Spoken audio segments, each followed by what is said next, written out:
ಅಲ್ಲಿ ಕುಳಿತಿರುವಂತ ನನ್ನೆಲ್ಲ ಅಕ್ಕ ತಂಗಿಯರಿಗೆ ಒಂದು ದೊಡ್ಡ ನಮಸ್ಕಾರ ಹೇಳ್ತಾ ಇದ್ದೀನಿ. Thank you so much. ಬಹುಶಃ ತಾವೆಲ್ಲರೂ ಈ ಸಂಜೆಯನ್ನ ಬಹಳಷ್ಟು ಎಂಜಾಯ್ ಮಾಡ್ತಾ ಇದ್ದೀರಾ ಅಂತ ಅನ್ಕೊಂಡಿದ್ದೀನಿ. ಮಾಡ್ತಾ ಇದ್ದೀರಾ?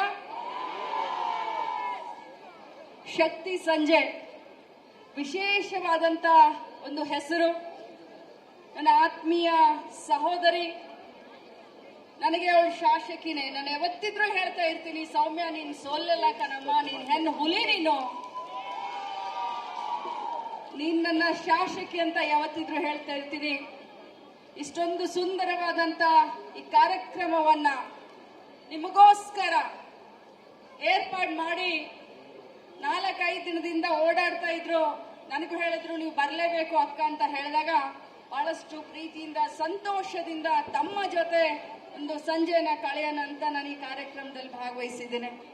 ಈ ಕಾರ್ಯಕ್ರಮದಲ್ಲಿ ನಮಗೆಲ್ಲರಿಗೂ ಸ್ಫೂರ್ತಿ, ಅಫ್ಕೋರ್ಸ್ ಸೌಮ್ಯ ರೆಡ್ಡಿ ಅವರ ಸ್ಫೂರ್ತಿ ನಮಗೂ ಕೂಡ ಸ್ಫೂರ್ತಿ. ಅವರ ತಾಯಿಯಾದಂತ ಚಾಮುಂಡೇಶ್ವರಿ ಮೇಡಮ್ ಅವರೇ, ಡಾಕ್ಟರ್ ಭಗವಾನ್ ಅವರೇ, ನನ್ನ ಆತ್ಮೀಯ ಸ್ನೇಹಿತೆ.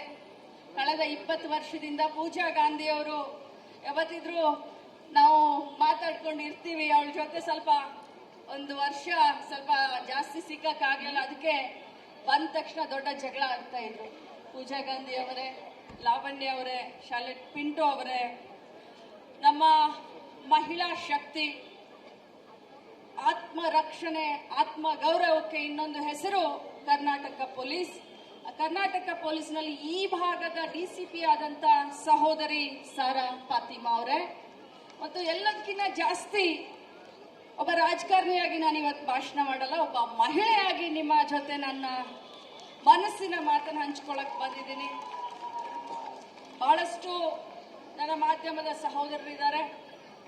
ಬಹಳಷ್ಟು ಜನ ಈ ಕಾರ್ಯಕ್ರಮವನ್ನ ಯಶಸ್ವಿಗೊಳಿಸಲಿಕ್ಕೆ ಬಹಳಷ್ಟು ಜನ ಕೈ ಜೋಡಿಸಿದ್ದಾರೆ. ಬಂಧುಗಳೇ, ನಾನು ಗಾಡಿಯಲ್ಲಿ ಬರಬೇಕಾದ್ರೆ ಸೌಮ್ಯನ್ ಕೇಳಿದೆ, ಸೌಮ್ಯ ಏನ್ ಮಾತಾಡ್ಲಿ ಅಮ್ಮ ಅಂತ ಕೇಳಿದಾಗ, ಮೇಡಮ್ ಮಹಿಳೆಯರಿಗೆ ಬೇಕಾಗಿರೋದು ಆರೋಗ್ಯ, ರಕ್ಷಣೆ ಮತ್ತು ಸಬಲೀಕರಣ, ಈ ಮೂರನ್ನ ಒಳಗೊಂಡಂತ ಒಂದು ಕಾರ್ಯಕ್ರಮವನ್ನ ಮಾಡ್ತೀನಿ ಅಂದಾಗ ನಾನು ಹೇಳಿದೆ, ಸೌಮ್ಯ ವಂಡರ್ಫುಲ್, ನಾನು ಇದನ್ನ ಕಾಪಿ ಮಾಡ್ತೀನಿ, ನನ್ನ ಕ್ಷೇತ್ರದಲ್ಲಿ ಕಾರ್ಯಕ್ರಮ ಮಾಡ್ತೀನಿ ಅಂತ ಹೇಳಿ. ಯಾಕೆ ಅಂತಂದ್ರೆ ನಾವು ಮಹಿಳೆಯರು ಬಹಳಷ್ಟು ಸ್ವಾಭಿಮಾನಿಗಳು.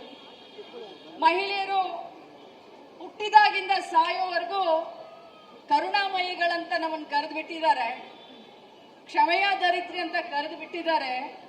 ಸೊ ಹಿಂಗಾಗಿ ನಮ್ಮ ಸಂಸ್ಕೃತಿ, ನಮ್ಮ ದೇಶದಲ್ಲಿ ನಮ್ಮ ಹೆಣ್ಮಕ್ಳ ತಲೆಯಲ್ಲಿ ಏನ್ ಹಾಕಿದ್ದಾರೆ ಅಂತಂದ್ರೆ, ನೀನ್ ಬರೇ ತ್ಯಾಗ ಮಾಡು, ನೀನ್ ಬರೇ ಬೇರೆಯವರಿಗೆ ನಿನ್ನ ಜೀವನವನ್ನ ಮುಡಿಪಾಗಿಡು ಅಂತ ನಮಗೆ ಕಲಿಸ್ಕೊಟ್ಟಿದ್ದಾರೆ. ನಾವು ಕೂಡ ಅದನ್ನೇ ಕಲ್ಕೊಂಡು ಮುಂದೆ ಬರಿತಾ ಇದ್ದೀವಿ. ಆದ್ರೆ ಬಂಧುಗಳೇ, ಬೆಳಗ್ಗೆಯಿಂದ ಸಾಯಂಕಾಲವರೆಗೆ ಮನೆ ಕೆಲಸ, ಮಕ್ಕಳ ಕೆಲಸ, ಗಂಡನ ಕೆಲಸ, ಅತ್ತೆ ಮಾವಂದಿರ ಕೆಲಸ, ಹೊರಗಡೆ ಹೋಗಿ ದುಡ್ಕೊಂಡು ಬರೋದು, ಇದು ಎಲ್ಲದರ ಮಧ್ಯ ನಾವು ಒಂದನ್ನ ಮರಿತಾ ಇದ್ದೀವಿ. ಅದೇನು ಅಂತಂದ್ರೆ ನಮ್ಮ ಆರೋಗ್ಯ. ನಮ್ಮ ಆರೋಗ್ಯದ ಬಗ್ಗೆ ನಾವು ಕಾಳಜಿ ಮಾಡಲಿಲ್ಲ, ನಾವು ಚಿಂತನೆ ಮಾಡಲಿಲ್ಲ, ನಮಗೆ ನಾವು ಸುಂದರವಾಗಿ ಕಾಣಲಿಲ್ಲ ಅಂತಂದ್ರೆ ಬೇರೆಯವರಿಗೆ ಸುಂದರವಾಗಿ ಕಾಣಲಿಕ್ಕೆ ಅದು ಹೇಗೆ ಸಾಧ್ಯ? ನೀವೇ ಹೇಳಿ. ಮೊದಲು ನಾವು ನಮ್ಮ ಕಣ್ಣಿಗೆ ಆರೋಗ್ಯವಾಗಿ ಕಾಣಬೇಕು, ಸುಂದರವಾಗಿ ಕಾಣಬೇಕು, ಅಂದಾಗ ಬೇರೆಯವರ ಕಣ್ಣಿಗೆ ನಾವು ಸುಂದರವಾಗ್ಲಿಕ್ಕೆ ಸಾಧ್ಯ.